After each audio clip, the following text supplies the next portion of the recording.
Bonjour les découvreurs.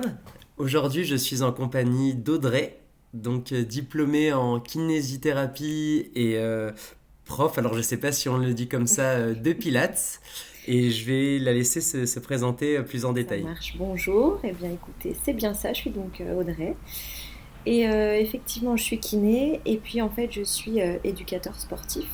C'est un brevet d'état d'éducateur sportif, en fait, que j'ai passé il y a une vingtaine d'années maintenant.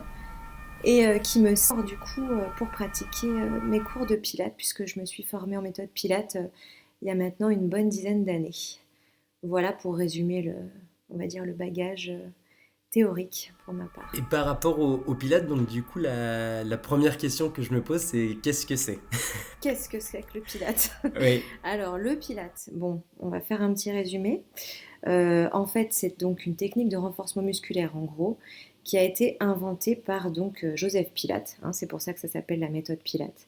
C'est une méthode qui ne date pas du tout d'aujourd'hui, hein, elle a été inventée au début du XXe siècle. Donc, bien sûr, elle a été un petit peu remasterisée, je dirais, pour que ça soit peut-être plus pratique et plus adaptable.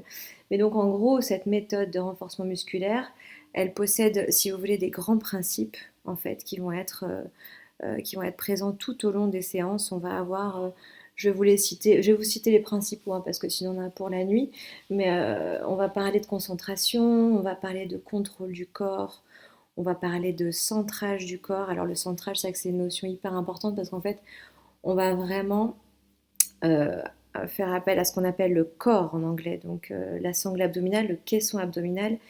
Et moi, pendant mes cours, je ne vais cesser de répéter, engagez votre centre. Alors souvent, on me dit, mais qu'est-ce que c'est que cette histoire d'engagement du centre? Et en fait, il va s'agir de travailler avec donc son plancher pelvien et puis ses abdominaux profonds, notamment le transverse. Ça, c'est vraiment un méga principe de la méthode Pilates. Ensuite, on aura bien sûr une respiration qui va se faire très précisément sur chaque phase de mouvement, des mouvements fluides, des mouvements précis.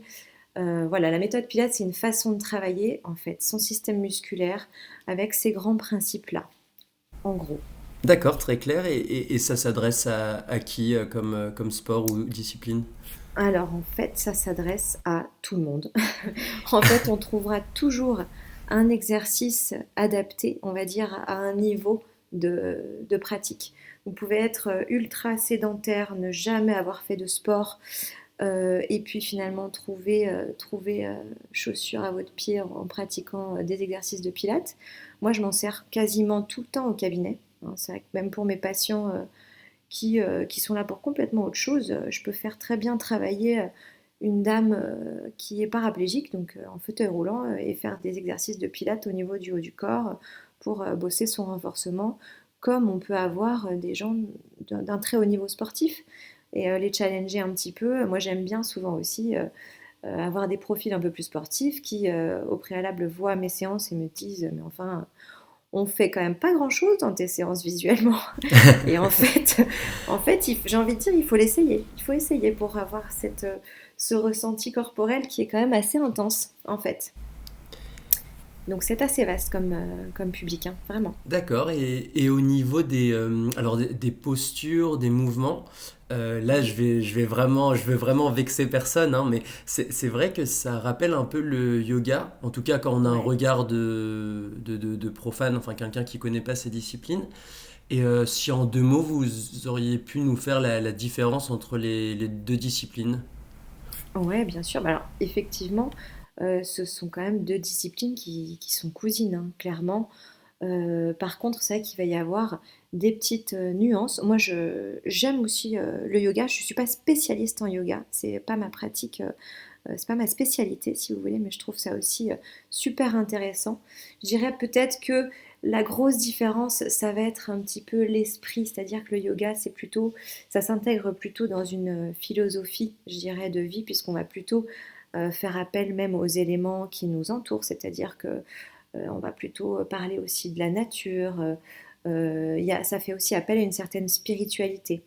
Après, en termes technico-pratiques, on va avoir aussi des exercices de posture, de respiration. Ça sera peut-être Un petit peu, on aura moins peut-être des mouvements qui vont appartenir à un répertoire un peu précis, parce que le Pilate, c'est vrai que le Pilate à l'état brut, c'est ultra précis.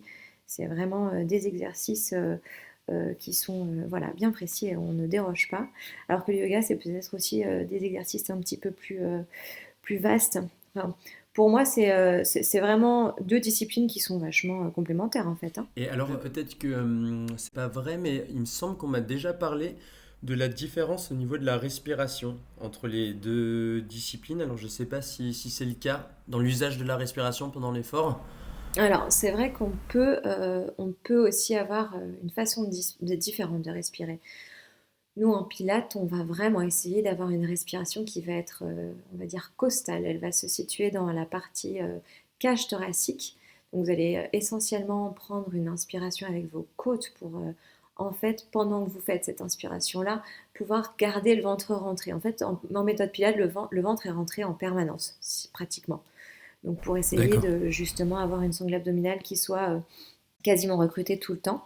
Alors qu'en yoga, je ne pense pas me tromper, même si c'est pas tout à fait mon domaine, on a une réinspiration qui va être plus basse. On va pouvoir lâcher un petit peu justement ce transverse et puis faire descendre un petit peu sa respiration.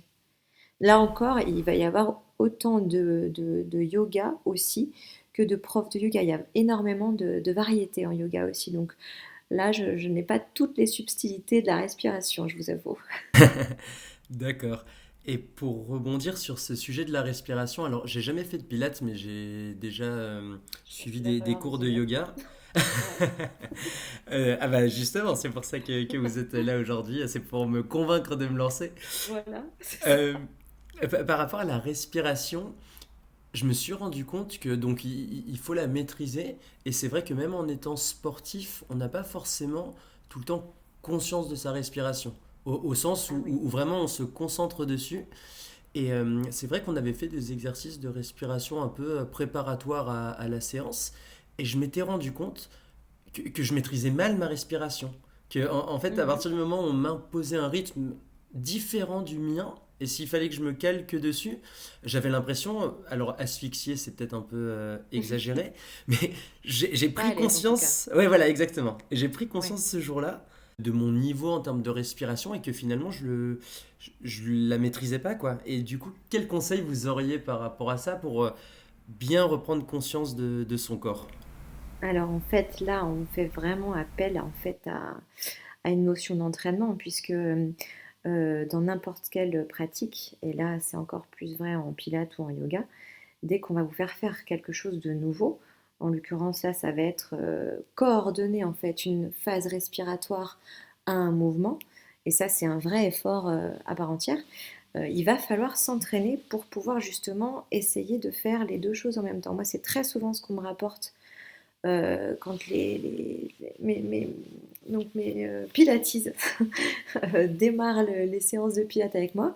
Souvent on me dit mais c'est infernal, j'arrive absolument pas à tout faire en même temps, c'est-à-dire à penser à inspirer ici, penser à expirer là, le tout en ayant le ventre qui se rentre, le périnée qui se serre, c'est un véritable enfer. Et là, j'ai envie de dire, c'est normal, il faut, il faut du temps en fait pour ça. Il faut se laisser pratiquer, il faut essayer de pratiquer un petit peu tous les jours, et petit à petit, c'est une machine qui va se mettre en place. Ça s'entraîne au même titre que n'importe quel geste un peu précis, quoi. Et c'est vrai que ça va être aussi une façon de travailler un peu dans un état de conscience un peu différent, on va dire, à n'importe quel effort, quoi. Ouais, ça rappelle un peu la conduite où, enfin là vous décriviez là Exactement, ouais. le retour d'expérience de vos pilatistes, donc c'est les élèves Ouais. de gérer 36 000 informations en même temps. Peut-être qu'avec la pratique, il y en a un bon nombre qu'on finit par gérer. Alors en automatique, c'est peut-être un peu exagéré, mais de manière Mais inconsciente de pour se manière concentrer. beaucoup plus simple, ouais. Exactement, exactement. En fait, pourquoi est-ce qu'on impose entre guillemets cette respi? C'est parce que bon, d'une part, il y a un véritable intérêt musculaire, hein, puisque quand on va faire une expiration, on va dire ce qu'on appelle centre engagé, on va déjà avoir une participation active des muscles périnéés et donc transverses, hein, abdos profonds. Et en plus de ça, si vous voulez, on va être focus sur cette respi. Donc, ça va aussi créer une espèce de concentration, un petit centrage sur ce qu'on est en train de faire au moment où on est en train de le faire. Donc, on va pas avoir l'esprit qui va s'évader trop, hein, parce que de toute façon, on ne peut pas, on n'a pas le temps et on est occupé à essayer de bien faire, de bien sentir ce qui se passe à l'intérieur de son corps. Et c'est aussi ça qui va être un petit peu différent par rapport à une pratique sportive où vous allez mettre des baskets et puis courir, vous allez laisser votre esprit divaguer un petit peu à droite, à gauche, ce qui va être aussi une façon de faire de l'exercice physique. Et là, on est sur une pratique qui vous demande un petit peu plus d'introspection. Oui, on est à ce qu'on fait, Et on est à ce qu'on fait, ouais. De toute façon, on ne peut pas être ailleurs, hein. Sinon vous n'y arriverez pas, en fait. Sinon, c'est pas possible. Ah, je trouve ça super intéressant parce que c'est vrai qu'à l'ère des réseaux sociaux, hein, il suffit de se balader dans n'importe quelle salle de sport ou même pour des sports extérieurs. Beaucoup de personnes sont pas forcément à ce qu'elles font. Ouais, Et alors je sais pas si c'est psychologique, mais j'ai l'impression que les bénéfices d'une séance sont moindres lorsqu'on s'éparpille et qu'on n'est pas concentré sur ce qu'on fait, quoi. ouais, non, mais il y a eu une véritable étude scientifique menée là-dessus d'ailleurs, hein. On avait demandé aux participants de l'étude de réfléchir, de penser aux muscles qui étaient en train de travailler. Et l'étude montrait qu'en fait, on avait une majorité des fibres musculaires qui étaient recrutées, bien plus importante en fait, quand vous y pensiez, quoi. Comme quoi, il y a vraiment un lien entre le corps et l'esprit. Oui, Il ne faut pas se laisser trop divaguer si on veut être un peu efficace. il faut quasiment visualiser son Ouais, propre ouais, c'est effort, quoi. ça. C'est ça. Vous pensez sangle abdominale, vous visualisez la posture. Moi, je leur demande de visualiser aussi les omoplates. Je leur donne des petites images comme ça pour essayer de se placer pour que justement ça parle, quoi. Que ça parle à tout le monde. Ah non, mais les omoplates, ça me fait rire parce qu'il y a un exercice en musculation qui est bien classique, hein, que tout le monde connaît, les tractions. Et Ouais, dans la maîtrise du geste, donc purement technique, il faut mobiliser ses omoplates. En fait, il y a beaucoup de personnes qui ne le font pas et au début, on se rend compte qu'on les mobilise pas du tout et qu'on tire qu'avec les ah, mais bras, pas quoi. du tout. Ah, mais pas du tout. Les omoplates, c'est un gros problème. En kiné, c'est un gros problème de la ceinture scapulaire, hein, donc la partie. La ceinture scapulaire, donc c'est tout ce qui va être clavicule, épaule, omoplate, toute la partie haute du corps. Et on se rend compte que les omoplates, c'est vraiment un pauvre os oublié alors qu'il a tellement de fonctions. Franchement, c'est hyper important. Hmm. Et moi, j'en parle hyper souvent parce que à chaque fois qu'on bouge un bras, en fait, on a besoin de mobiliser son omoplate, hein, sinon ça fonctionne pas. Oui, ou en tout cas, si, alors là, pour élargir, hein, si on Mhm. mobilise les mauvaises articulations, les mauvais muscles, c'est là aussi où, à la longue, on peut, alors, se faire mal, je sais pas, mais on peut habituer Ouais, il faut son y corps aller, quoi. à des mauvais gestes, des mauvaises postures, quoi. Alors là, il y a vraiment un truc. En fait, euh, le nouveau courant, on va dire, les récentes études scientifiques, parce que la kiné, c'est une discipline assez jeune, hein, et les études scientifiques sont récentes encore, et puis il y en a de plus en plus. Et, euh, et là, on a eu vraiment, on va dire, de nouvelles données concernant justement tout ce qui était posture et douleur.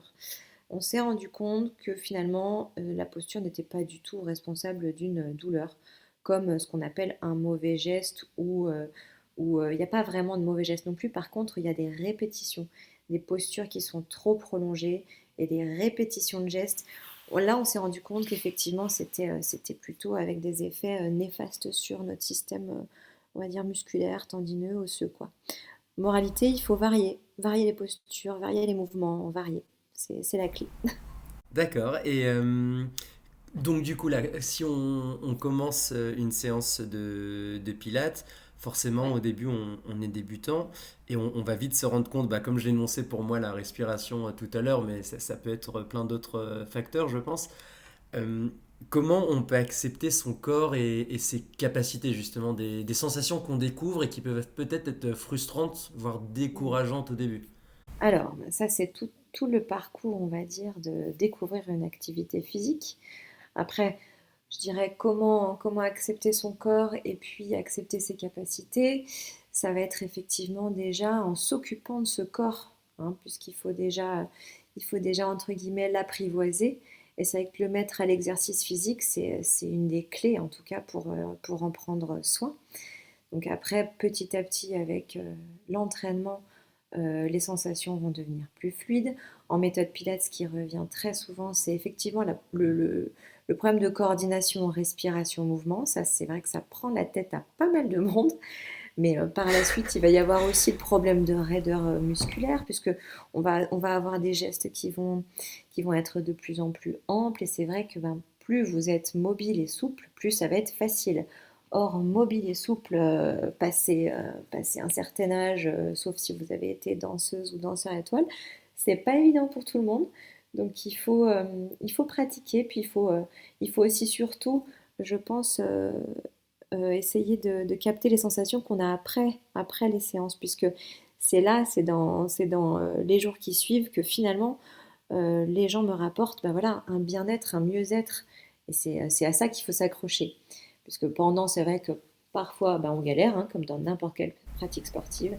Et puis après, petit à petit, l'entraînement fait le job. Et puis là, au contraire, c'est hyper valorisant de voir qu'on a fait des progrès, de sentir que le corps bouge mieux, de sentir aussi ces douleurs qui ont diminué. Ça, c'est ce qui fait que les gens reviennent, hein, clairement.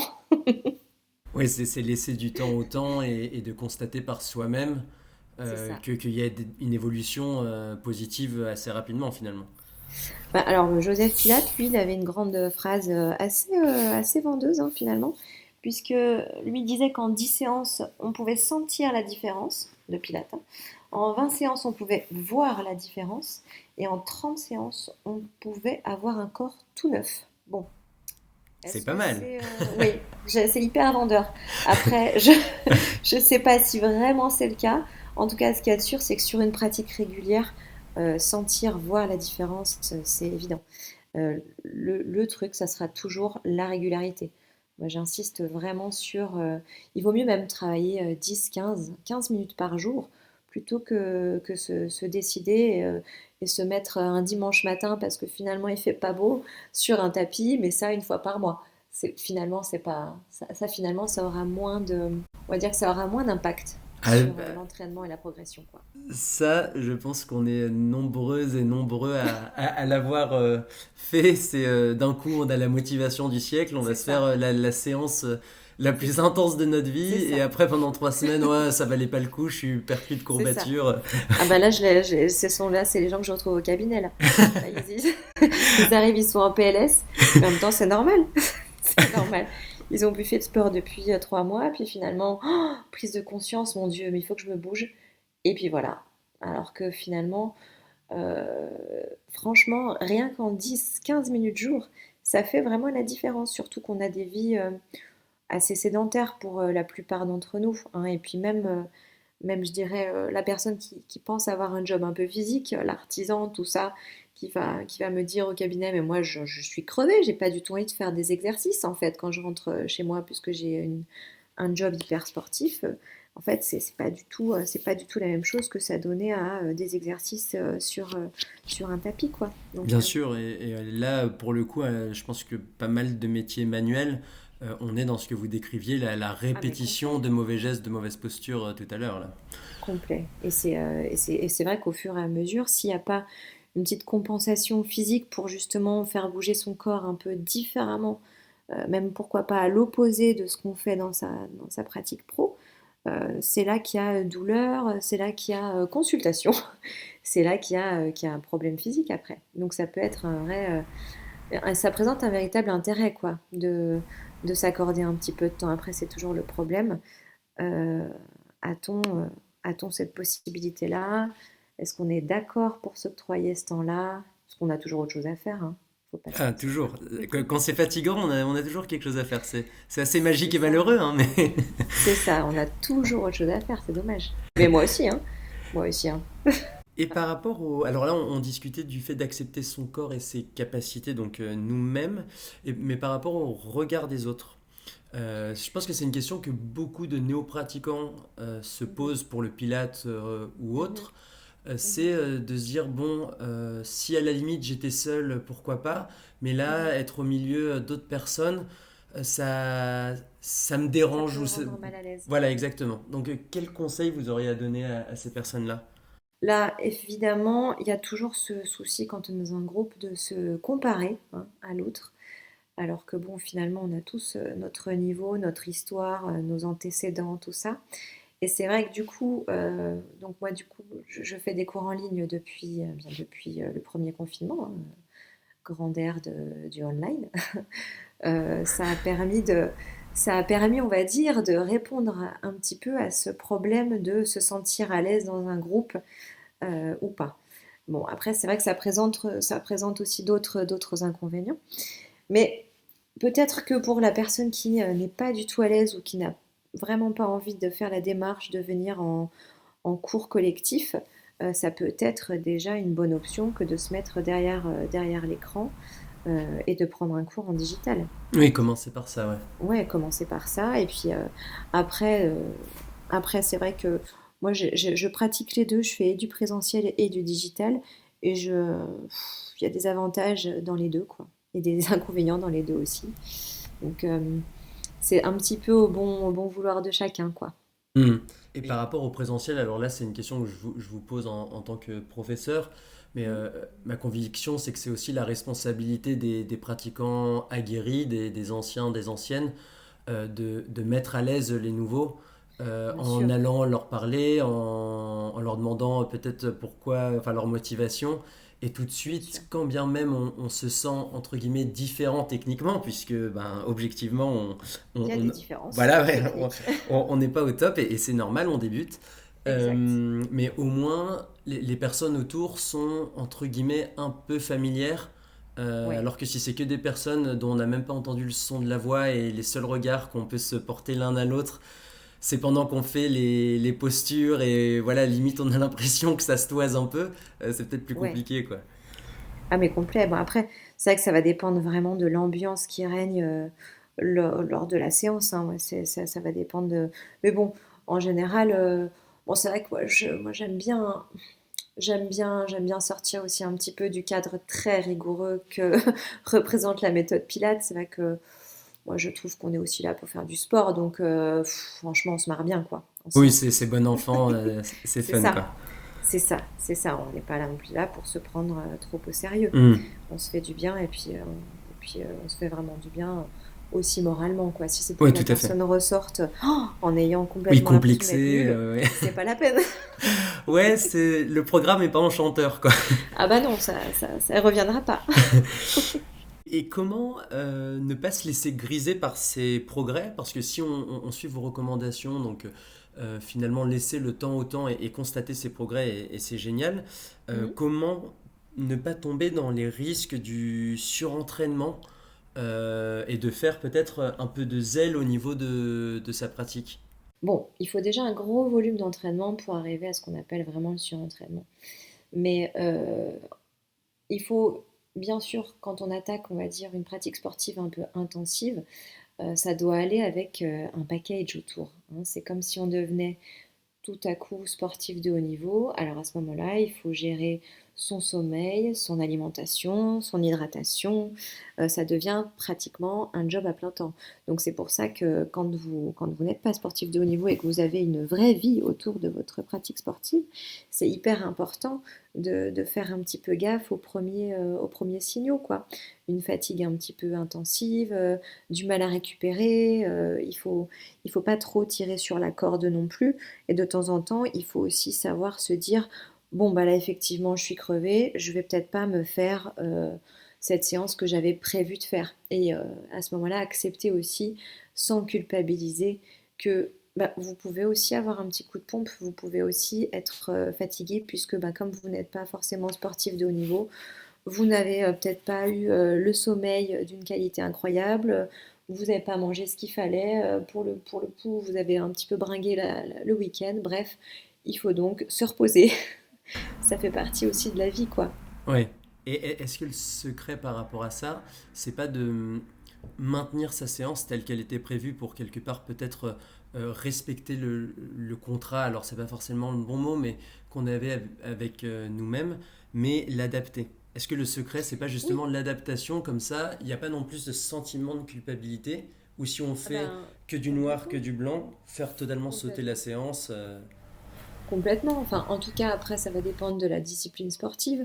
Mais vous pouvez très bien décider de réduire le temps de travail, décider de réduire l'intensité pour simplement faire ce qu'on appelle un petit décrassage. Et puis, histoire de se sentir OK avec justement sa culpabilité, de se dire, bon, bah, ça y est, j'ai quand même fait ce que je devais faire, mais ne pas non plus aller trop loin et on va dire taper dans ses réserves. Et puis si vraiment il y a une notion de fatigue intense à ce moment-là, pas hésiter à sauter une séance. Ça n'est pas dramatique non plus. Bien sûr, et c'est ce que vous énonciez tout à l'heure, c'est cette notion de plaisir et Ouais, d'amusement qui doit rester quand même au ben, centre de de l'activité. plaisir, oui. Moi je trouve que c'est hyper important de faire quelque chose qui plaît.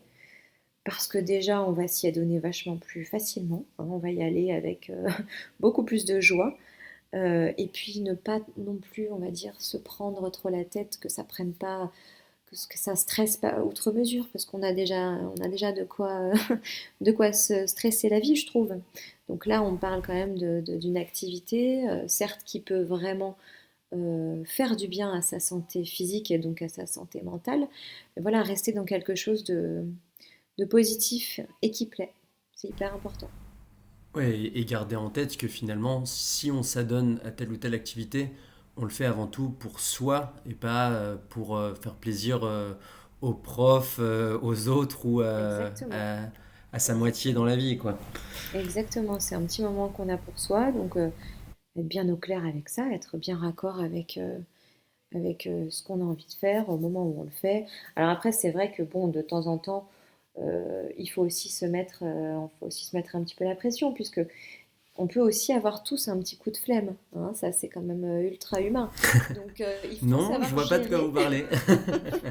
bah, le petit coup de pompe, quoi, la flemme. Vous vous dites, non mais là je crois que je suis trop fatiguée, et puis en fait finalement vous avez juste la flemme. Bon, bah, il faut distinguer le moment où on est dans la flemme et le moment où on est vraiment dans la fatigue physique. Alors, je ne sais pas si vous partagez cet avis, mais un jour, un entraîneur m'avait parlé de deux choses. L'adaptation dont on a déjà parlé, de la séance, mais surtout m'avait dit, écoute, si tu es vraiment fatigué, fais cette séance et tu verras après la séance ou le lendemain, si c'est pareil ou encore pire, là tu te reposeras vraiment. Mais Oui. si le lendemain ou après la séance, tu te rends compte que ça allait bien, même si c'était peut-être pas la séance de l'année pour toi, c'est que c'était sûrement juste de la flemme. Ouais, il y a du vrai là-dedans, il y a du vrai. Parce que, après, bon, voilà, ce qui va vraiment nous clouer, on va dire, au canapé et puis nous dire non, j'irai pas faire cette séance, ça va être voilà, une grosse fatigue avec pourquoi pas des symptômes physiques, type fièvre, type là, c'est absolument pas la peine Oui. de se bouger, hein. Ou alors une douleur un petit peu inflammatoire, et encore maintenant quand on a des douleurs un petit peu ostéo, musculaires, articulaires, on va plutôt recommander le mouvement et on se rendra compte que c'est beaucoup mieux après qu'avant. Donc c'est vrai que je trouve effectivement que la frontière est difficile à trouver. Après, si on reparle de surentraînement, le surentraînement, c'est vraiment quelque chose qui va arriver avec un gros volume d'entraînement. C'est-à-dire que vous allez vous faire un entraînement quotidien plus une grosse activité le week-end. Enfin, le corps est quand même capable d'encaisser un paquet d'efforts, hein. Avant d'être en surentraînement, vous pouvez y aller. Bon, bah ça rassure les flemmards que nous sommes. Voilà, c'est ça. C'était pour vous dire attention quand même. Il faut se bouger. Oui, c'est ça, il y a une petite marge, ne vous inquiétez pas. Mm. Ok. C'est ça, j'en ai pas souvent du surentraînement au cabinet. Par contre, j'ai plutôt du flemmard, c'est vrai. Oui, de la surflemme. Oui, complet. Complet, complet. Et vous parliez de la vie bien remplie, justement, quand on commençait à être régulier dans une activité, à gérer ça de manière alors quasi professionnelle, en tout cas bien cadrée. Euh, Comment vous conseillez de se donner rendez-vous avec soi-même? Parce que voilà, il suffit qu'on soit parent, un métier prenant, des activités associatives, voire d'autres sports, Mhm. ça peut vite devenir... alors, on est loin du surentraînement, ça j'ai compris, mais ça peut vite devenir une sorte de charge mentale, j'ai ça, puis ça, puis ça, et, Ouais, et on s'éloigne de ouais, la ouais, ouais. notion de plaisir, quoi. C'est ça, c'est un vrai challenge hein, parfois, hein, trouver un petit moment pour faire son sport. Et puis en plus, si on ne l'a pas fait, on culpabilise pendant 3 jours. C'est vrai que l'idée, c'est quand même pas non plus de se surcharger et de rajouter un point à la to-do list qui est déjà assez grande pour pas mal d'entre nous. Après, moi, ce que je dis souvent, c'est vrai que il faut essayer de l'intégrer dans un planning de façon comme si c'était un brossage de dents, quoi. Ça doit être quasiment automatique, en fait. Il faut pas attendre d'être ultra prêt, d'avoir la bonne tenue, le bon tapis, le bon La moment, qui est, motivation, ouais. voilà, la motivation, parce que ça n'arrivera bah, pas souvent, malheureusement. C'est vrai que il faut plutôt se caler, on va dire, un petit moment, vous le calez dans le planning. Moi, je préfère à la limite parler de séances de courte durée, mais répétées vraiment régulièrement, parce que en termes d'efficacité, ça va être aussi efficace, voire même plus efficace qu'une longue séance comme ça dispersée. Euh, et donc vous calez ça dans le planning et puis vous ne réfléchissez pas. Vous montez sur votre tapis et on attaque. Il faut pas trop se poser la question parce que c'est vrai que sinon on n'y va pas, hein. Oui, oui, c'est que ça doit pas être une variable d'ajustement dans le planning. C'est que au niveau Voilà, le moins priorité, possible quoi. importance, Le ouais, moins c'est possible. comme une réunion Oui, ou aller c'est ça. chercher ses enfants à l'école, quoi. C'est ça, c'est ça. Et c'est vrai que ça, c'est une discipline qui va être plus ou moins importante selon les personnalités, selon le niveau de pratique et puis selon aussi euh, votre capacité sportive depuis votre plus jeune âge, quoi. C'est vrai que moi, j'ai commencé par être gymnaste, j'avais 3 ans. Du coup, bon, ben, finalement, le sport, c'est vrai que ça fait partie de ma vie, quoi. Techniquement, si je crois que si je bouge pas pendant trop longtemps, je vais sentir qu'il y a quelque chose qui me manque, hein. Donc, ça va dépendre vraiment du rapport que vous avez à l'activité physique.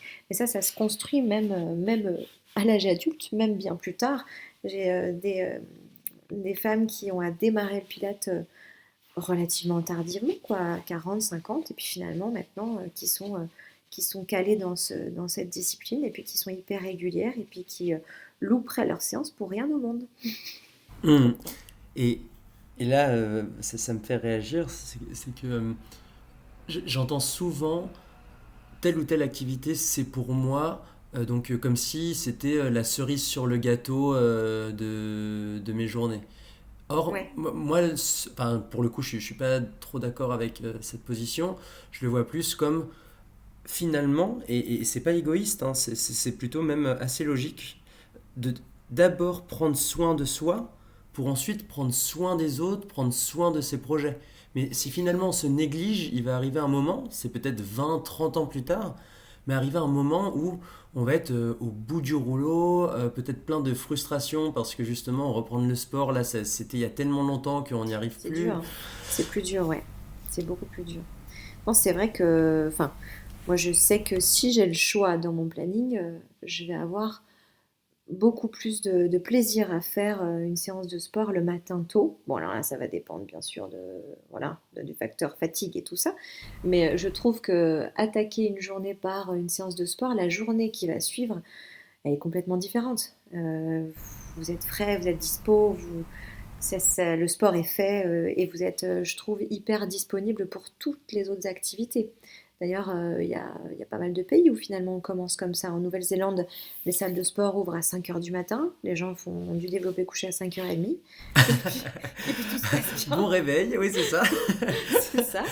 Donc vous voyez, c'est vraiment une question de, ouais, de civilisation. Ouais, non, mais De- quasiment, et je pense finalement, on se met des limites un peu psychologiques, et c'est ce que vous dites. Là, le mérite de ça, c'est que le sport est fait. Oui, exactement. Donc, il Et n'y a c'est plus comme cette histoire si d'agenda. ça s'était fait, quoi. Il n'y a plus cette histoire d'agenda. Et puis il y a aussi du coup toute la petite sécrétion d'hormones qui va bien, là, qui vous met un peu la pêche, qui aussi va vous porter un petit peu tout au long de la journée, quoi. Donc, en termes de rendement et d'efficacité, je pense que là aussi ça compte, quoi. Hmm. Et ben, pour le coup, alors je procède un peu comme vous, je suis assez du matin pour le sport, et il y a une sensation, alors voilà, au début c'est difficile, mais sincèrement, Ah après oui, quelques semaines, quelques mois, le fait de se lever avant tout le monde, ou en tout cas une bonne partie des gens, Et au moment où les gens commencent à se lever, à envoyer les premiers SMS, où on voit Mhm. les fenêtres commencer à s'allumer en ville, nous on a déjà fait notre séance de sport, on est frais et dispo. La patate Ah, contre c'est génial. voilà oui voilà C'est on, génial. on se sent quasiment privilégié comme si on avait une forme de longueur d'avance alors Oui, oui. c'est- C'est exactement ça. Je trouve que c'est hyper agréable. Alors bon, c'est vrai que moi, je j'y arrive pas tout le temps, hein, parce que ça va être aussi fonction de l'heure de fin du boulot du jour précédent. C'est vrai qu'en France, nous, on finit tard en France. On a des journées qui sont hyper longues, hein. c'est vrai. Donc, du coup, le lendemain, ça va être plus ou moins facile, mais effectivement, se donner ce temps-là à soi, démarrer par ça, je trouve que ça crée un bien-être, franchement, pas mesurable. Et comment vous arrivez à respecter une routine? Là, vous me disiez, bon, j'y arrive pas toujours, bon, donc c'est tout à votre honneur déjà de le reconnaître, mais c'est quoi vos petites astuces pour voilà, se tenir au maximum à ce que vous étiez fixé? Bah, c'est-à-dire que bon, déjà, j'ai quand même mes cours, hein, qui sont Ouais, là ouais, pour ça, c'est la m'obliger. malédiction du prof, ça. C'est-à-dire que bon, bah voilà, vous avez pas envie, vous avez un peu la flemme, c'est pas grave. Show must go on, comme on dit. Donc, du coup, on monte sur le tapis. Et puis finalement, c'est là que je me rends compte à chaque fois. À chaque fois que j'ai. Et en plus, c'est terrible, à chaque fois, je pense que tous les profs le diront. Si on est un petit peu crevé, vous pouvez être sûr qu'on va faire une séance méga dure. Je sais pas pourquoi. Ce deuxième souffle là, dès que ça démarre, on se transcende. Et puis là, on donne tout. Et finalement, c'est top. En fait, on se sent super bien après. Les élèves ont adoré aussi. Donc, comme quoi, c'est vrai que se pousser un petit peu, ça sert. Il y a ça, puis après, il y a aussi, j'aime bien quand même m'entraîner un petit peu seule. Là, moi, je me suis formée en pilates fusion. Je ne sais pas si vous avez trop vu ce que c'est. Bon, alors, vous allez me dire, qu'est-ce que c'est que le pilates fusion? Oui, on n'a pas tous écumé votre site, c'est ça. Donc, le pilates fusion, c'est en fait un mélange de pilates, de yoga, justement, mais de danse aussi. Et ça se fait en musique. Et donc, pour le coup, ce sont des chorégraphies à apprendre. Avec des groupes musculaires visés à chaque fois. Avec chaque morceau différent, vous avez un groupe musculaire qui va bosser. Et là, c'est pas mal de travail perso, quoi. Il faut l'apprendre, il faut le répéter pour pouvoir l'enseigner. Et en plus, physiquement, c'est quand même hyper complet pour le coup. Là, là, j'avoue que ça m'a challengé physiquement. C'était chouette d'ailleurs de se renouveler un petit peu. Oui, bah en plus ça mélange plusieurs disciplines, mais en tout cas on retiendra pour vos pilates que il faut qu'il et elle regardent votre heure de coucher la veille. Et C'est si vous ça. savent fatigué, faut pas venir à la séance. Bah, ça risque d'être un petit peu plus physique, c'est vrai. C'est un peu contre-intuitif, mais au moins on est prévenu, ouais. Ouais, non, mais c'est systématique. Et puis alors avec mes collègues, on est tous d'accord là-dessus, hein. C'est systématique. Parce qu'on ne veut pas montrer qu'on est fatigué. Vous savez, nous, on a toujours ce truc de dire, ah mais non, mais nous, ça va toujours. Bon, des fois, on est Hmm. quand même éclaté, hein, il faut le dire.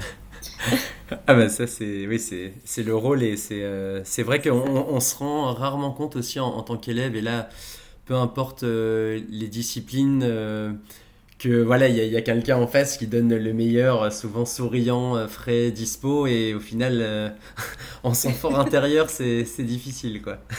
Ouais, mais ça, c'est aussi l'aspect sympa du boulot, c'est que ben, au moment où vous commencez à animer une séance, vous êtes là uniquement dans ce que vous faites, à l'instant où vous le faites, et puis c'est aussi un vrai moment, on va dire, de concentration, quoi. Ouais, et c'est un peu cette méthode Coué. Alors, les Anglais disent fake it until you make it, et je pense qu'on peut l'appliquer Exact. aussi. C'est que on s'auto-convainc inconsciemment que finalement, ben, tout va bien, Ça qu'on a la va. patate, et alors ça marche pas toujours, mais Ouais. justement, le matin en me levant pour faire du sport, il y a plein de fois où je me rends compte qu'en cours ou à la fin de séance, j'ai la patate parce que je me suis forcé à me dire que j'avais la patate, quoi. Ouais, c'est ça, c'est ça. Faut se donner l'impulsion, puis après, le reste suit en général quand même, hein. Hmm. Faut se mettre allez, faut se mettre le premier coup de pied aux fesses, quoi. Faut sauter dans ses baskets ou se mettre sur son tapis. Honnêtement, une fois que ça c'est fait, le plus dur est fait. Mais on en revient à ce que vous disiez tout à l'heure, c'est que justement, pour même pas à avoir à se mettre ce coup de pied aux fesses, si on considère ce moment comme un brossage de dents, Mhm. finalement on réfléchit pas et le temps de s'y mettre, on laisse passer les premières minutes, Ouais, c'est ça. on est frais et dispo et ça va tout de suite mieux quoi. Exactement, faut pas trop le mentaliser, faut pas trop se dire ah non mais là j'aurais tellement pu faire autre chose, mais pas du tout en fait. Hmm. Faut le faire quoi, c'est tout, c'est comme ça. Et au niveau de l'impact du Pilate sur les pratiquants, qu'est-ce que vous avez observé ou qu'est-ce qu'ils vous disent Bah, alors ça va dépendre un petit peu on va dire de pourquoi est-ce que chaque pratiquant était venu à la base tester cette discipline. Mais par exemple, bon, moi je m'en sers du coup pas mal au cabinet avec des patients qui viennent avec du coup des douleurs à la base ou des problèmes ostéo-articulaires X ou Y. Et c'est vrai que bah déjà il y a quand même une nette diminution des douleurs quand il n'y a pas quelque chose d'un petit peu plus compliqué, tout ça, mais pour faire, on va dire, court, quand on est à la phase de réathlétisation et de rééducation à proprement parler, ça permet vraiment de diminuer donc pas mal de douleurs osteoarticulaires, de se sentir mieux dans son corps, et puis on a aussi un impact sur bah, la posture, qui, même si on le disait tout à l'heure, n'est pas forcément responsable de douleur, elle va être quand même pas mal responsable de la façon dont on se présente à l'autre, hein. Une posture, c'est une façon de se tenir, c'est une façon de marcher, c'est une façon de aussi se sentir en confiance. Et ça, c'est vrai que c'est quelque chose qu'on m'a beaucoup rapporté, puisque comme dans chaque exercice de pilates, on insiste vraiment sur l'auto-agrandissement, le port de tête, les épaules dégagées vers l'arrière. Vous avez comme ça cette posture un peu de danseur ou de danseuse étoile qui va rester hein, d'une séance sur l'autre, parce qu'à force de sentir et de travailler les muscles qui vont dans ce sens-là, tout ça va se renforcer, puis vous allez finalement consolider une posture qui va être, on va dire, plus esthétique, et puis qui va apporter une confiance en soi qui est souvent bien meilleure. Ça, c'est vraiment systématique. Bon, puis après, il y a bien sûr les effets visibles d'un renforcement musculaire, quoi, les effets silhouettes, on va les appeler comme ça, qui sont toujours là dès qu'on a une pratique sportive régulière.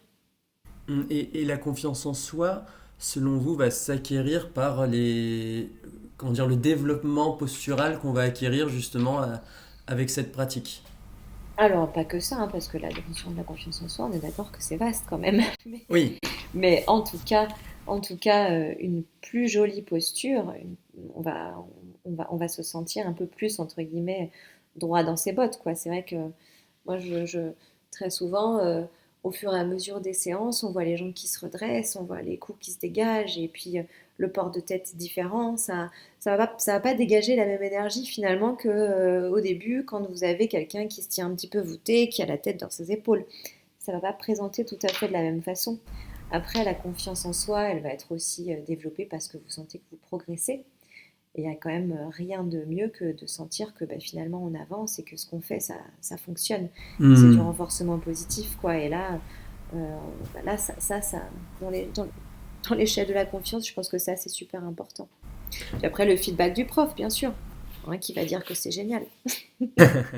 Et ce que je trouve génial là sur cette histoire de posture, c'est que à une époque, on est tous entre guillemets recroquevillés sur soi, sur notre téléphone, un peu rabougris et peut-être moins ouverts sur les autres, hein. On parle souvent d'une société un peu violente ou en tout cas un peu crispée dans le relationnel.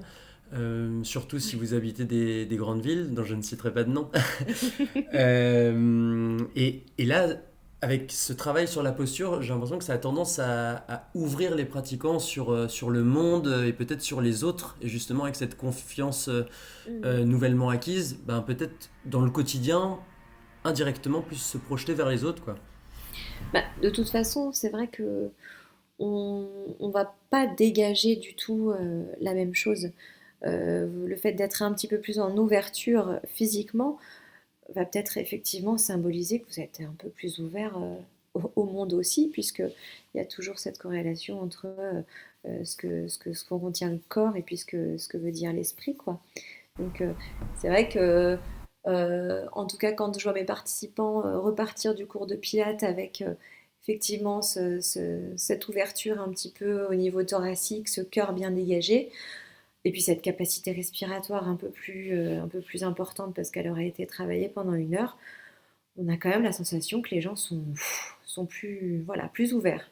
Et sur l'aspect du recentrage dont on parlait tout à l'heure, et la concentration, vous expliquiez que justement il fallait se concentrer sur ce qu'on faisait, qu'on était à ce qu'on faisait. Euh, Là, des gens, ou vous-même hein, d'ailleurs dans votre pratique, avez constaté une évolution. Juste pour terminer, j'entends beaucoup de mes amis, et même moi je me rends compte, hein, ou des gens de ma famille, me dire j'ai de plus en plus de mal à me concentrer. Quand j'étais petit au collège, voilà, lire un livre de 300 pages, je pouvais quasiment le faire en une traite. Maintenant, j'ai du mal à me concentrer au-delà de 10-15 minutes de lecture dans le silence sur mon livre. Est-ce que vous avez constaté des effets positifs du coup pour ce genre de choses? C'est sûr que le fait de se focaliser vraiment sur une tâche un peu précise et uniquement celle-ci, c'est quand même quelque chose qu'on fait de moins en moins parce que c'est vrai qu'on est hyper stimulé à droite, à gauche, le téléphone, les réseaux, le boulot, les mails, tout ça arrive à n'importe quelle heure du jour et de la nuit. Donc l'intérêt, c'est vrai, de s'accorder du temps en fait dans un cours type donc Pilates, c'est que comme vous avez énormément de consignes pendant l'exécution d'un mouvement, vous n'avez pas le choix que de vous laisser bien bien imprégner par ces consignes et essayer de les appliquer. En fait, je pense qu'en fait, cette discipline, elle va utiliser exactement euh, la même chose, c'est-à-dire on va stimuler complètement les ordres, on va essayer de vraiment stimuler la personne pour qu'elle se place bien, mais de cette façon-là, elle est concentrée. C'est un petit peu contradictoire ce que je dis, mais elle n'a pas le choix. C'est quelque chose qui est obligatoire. Comme moi, je répète 1500 fois les consignes pendant un exercice, je suis sûre que la personne, elle n'a pas pensé à tiens, j'ai pas répondu à mon dernier mail ou mon Dieu, qu'est-ce que je vais faire à bouffer ce soir? Enfin, ce genre de truc, quoi. Et d'ailleurs, alors, je ne sais pas s'il y a des postures dans lesquelles on joue sur l'équilibre et tout ce qui est proprioception, mais c'est vrai Mhm. que ça, c'est le type d'exercice typique où si vous n'êtes pas concentré, au-delà de vos capacités physiques, vous n'allez pas réussir à tenir longtemps, quoi. C'est ça. Ouais, non, on a aussi pas mal de petits travails d'équilibre. Alors, par contre, c'est vrai qu'on est moins en posture maintenue en pilates. On va être plus en exercice dynamique avec des répétitions et puis des mouvements, des séquences de mouvements. Mais on va avoir des mouvements qui vont par exemple se pratiquer sur un pied, où là, c'est vrai que si vous n'êtes pas un petit peu concentré sur notamment l'engagement du centre avec des abdos et un périnée bien engagé pour que justement ça soit bien stable et que vous puissiez bouger autour de cette stabilité, ça ne va pas marcher. Mais la concentration, ça vient obligatoirement puisque je vous dis, vous n'avez pas le choix. Après, vous allez, au début, quand on débute, on va se concentrer sur les premières consignes, la respiration, puis on va essayer de capter un petit peu le mouvement que le prof veut nous faire faire.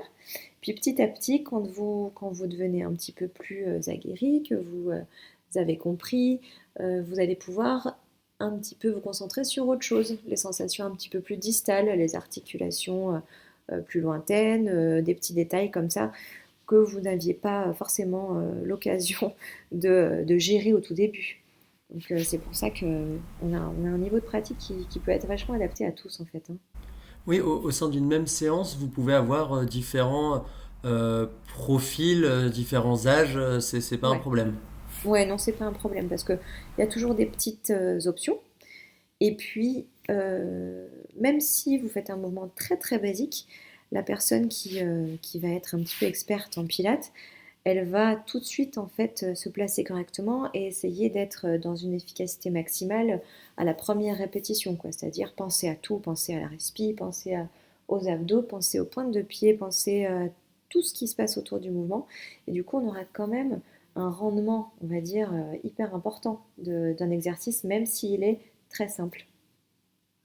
Oui, alors qu'un débutant, lui, il va peut-être plus se Ah, mais il va chercher et penser à pas compenser. s'étouffer Ouais. d'abord. Il va penser à survivre et ça sera déjà. Non, il va penser voilà, à la base de la base, mais c'est là que nous, on va être présent pour les guider, quoi. Pour leur dire, bon, c'est pas grave, cette galère-là du début, elle est systématique, elle est normale, mais c'est pas grave, regarde comment ça s'est passé après, regarde ce qui s'est passé après, ressens comment est ton corps après cette séance, et puis tu verras, ça vaut le coup de réitérer. Hmm.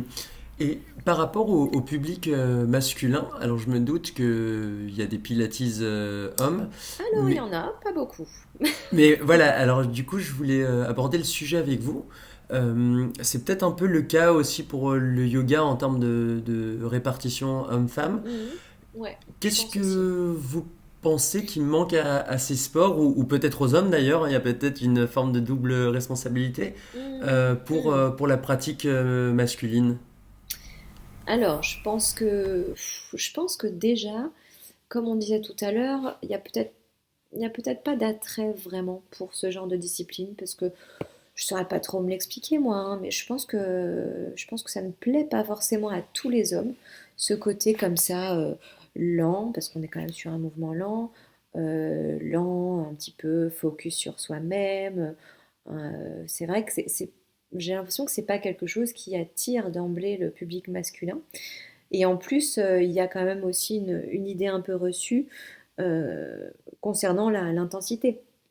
Hein, c'est vrai que moi, souvent, en fait, le public masculin va me dire ouais, c'est un peu facile tes trucs-là, jusqu'à ce que justement, ils pratiquent. Mais d'emblée, en fait, je pense qu'ils vont pas venir dans un cours de pilates parce qu'ils en auront pas envie, tout simplement, et que vous savez qu'on on force pas un homme à faire ce qu'il a pas envie de faire. Ah bien sûr, et c'est pareil pour les femmes d'ailleurs, Ouais, c'est et ça. tous les deux ont bien raison. C'est ça. Donc déjà, ils vont pas venir. Et puis après, c'est vrai qu'il y a aussi peut-être le fait de ne pas oser, parce que bon, si quand bien même il y avait l'envie d'essayer, vous arrivez dans un cours où là encore c'est peut-être le problème du présentiel par rapport au digital, il va y avoir 90% de nanas. C'est vrai que tout de suite, j'imagine une pression un peu importante sur les épaules de l'homme qui va venir dans cette séance, quoi. Après, ceux en tout cas qui s'y sont mis, les hommes qui s'y sont mis, sont par contre des pro-pilates maintenant, hein. Hmm. Ils vendent le truc beaucoup mieux que moi. Oui, c'est l'épiphanie. Ah ouais, non, mais complètement. Ils sont hyper contents de ce que ça leur apporte dans leur pratique physique autre, parce que souvent, c'est vrai que c'est une base physique pour faire autre chose. Euh, ou alors, euh, ou alors, ils sont très contents du ressenti quand ce sont des patients, du ressenti que ça leur a apporté, quoi. Puis de la diminution de leur douleur, ou voilà. Hmm. Et on en revient aussi à l'aspect regard des autres dont on parlait en début d'émission, c'est que en le faisant C'est pour ça. soi, finalement, on va faire fi du regard, bon ben là en l'occurrence de la majorité de ces Mhm. dames présentes, ou de ses copains qui vont ricaner à l'idée Oui, qu'on parce qu'il puisse y a un faire peu ça du... aussi. Si Ouais. vous dites ça dans votre groupe de copains, bon, je me suis mis au Pilates, j'aimerais bien voir la réaction. Hmm. Mais alors là où c'est drôle, c'est ce que vous décriviez tout à l'heure, hein, effectivement. Il y a un peu des préjugés sur ce type d'effort d'une bonne part de la jante masculine. Et c'est vrai que ceux qui ont l'humilité de se lancer dans le bain, même si c'est le néo-zélandais qui fait son développé couché à 5 heures dont on parlait tout à l'heure, C'est eh ça. ben, il va être fébrile, il va trembloter sur Ah les oui, oui, oui. enchaînements, sur les mouvements, parce qu'en fait, c'est un type d'effort auquel il n'est pas du tout habitué. Et je me suis rendu compte qu'il y avait une vraie complémentarité entre ce type d'effort et des efforts peut-être plus intenses ou plus violents dans le bon sens du terme, hein. Mais Ah mais voilà, et que les complètement. deux allaient de pair. Complètement. Moi, j'ai eu en stage, entre guillemets, de Pilates, l'équipe qui part au JO là, de bobsleigh de Monaco. Donc, Rien à voir. je vous laisse imaginer les athlètes, hein. Ouais. Ils font 100 kilos par Hmm. personne. 100 kilos de muscles avec une sacrée corpulence et vraiment une capacité physique impressionnante d'explosivité. Bref, je me les suis retrouvée comme ça en cours de pilates pendant une heure. Et puis, bon, déjà, ça a été chouette qu'ils aient tenté qu'ils aient tenté Oui, l'aventure. complètement. Ça Et témoigne parce d'une que, bon, ouverture d'esprit, quoi. voilà, c'est ça. Et puis, tout le monde m'a rapporté effectivement à la fin que bon bah c'était quand même pas du tout ce à quoi il s'attendait, quoi. notamment lors des postures, enfin simplement la façon justement de se tenir pendant un exercice, les petites corrections apportées en permanence, le travail incessant des abdominaux, hein. Moi, j'ai relevé que pour les abdominaux, ça avait été quand même un challenge, même pour eux. Bon, en même temps, j'avais quand même préparé une séance un peu sympa, hein, vous imaginez bien que Oui, on se doute, oui, c'est ça. Là, je crois que vous étiez sacrément fatigué. bon, voilà, c'est vrai que j'avais quand même un petit peu, voilà, j'avais mis le niveau, mais on était quand même dans du pilate, hein. Et puis c'est vrai que simplement essayer de faire bouger des athlètes dans d'autres directions que ce qu'ils font habituellement, tout de suite c'est un challenge en fait, hein. Et c'est vrai que tous m'ont rapporté à la fin de cette séance que c'était chouette et qu'honnêtement ça aurait été sympa de l'intégrer aussi à une préparation physique, de façon à travailler un peu différemment, la mobilité, la respi, le gainage. Donc comme quoi, hein, même si vous faites du deadlift à 100 kilos, on peut faire quelque chose en pilates. On peut le faire. Oui, non, mais c'est tout à fait ce que vous décriviez, c'est que ça a juste besoin d'une ouverture d'esprit du pratiquant. Et d'ailleurs, on peut essayer et ne pas aimer, Ah c'est un bah libre complètement. choix. Mais c'est Ah bah vrai que oui. c'est des sports qui valent vraiment le coup d'être essayés, même par les plus sceptiques, je pense. Exactement. Après, voilà, il faut tenter. Après, bien sûr, il faut aussi bien sentir l'ambiance de cours, bien sentir le prof. Vous savez, c'est comme pour tout. Il faut avoir un petit peu le feeling. Si le feeling est là, c'est gagné. C'est gagné. Bah, ça fait un bon mot de la fin. Ce que je vous propose, alors, si vous voulez peut-être rajouter quelque chose ou sur votre actualité. Eh euh, ben écoutez, oui, enfin mon actualité. Donc là, moi, je suis en train de bosser sur le nouveau programme qu'on va lancer en digital, probablement, j'espère, en mars, Génial. si on est dans les temps. Donc là, sur ePilate, hein, qui est la plateforme sur laquelle j'enseigne les cours et tout.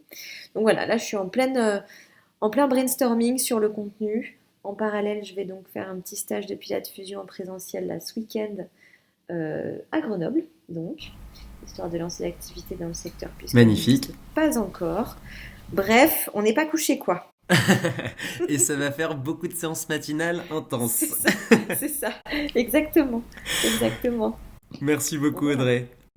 Bah merci à vous, merci à vous. Et quant à vous, mes chers découvreurs, à très bientôt.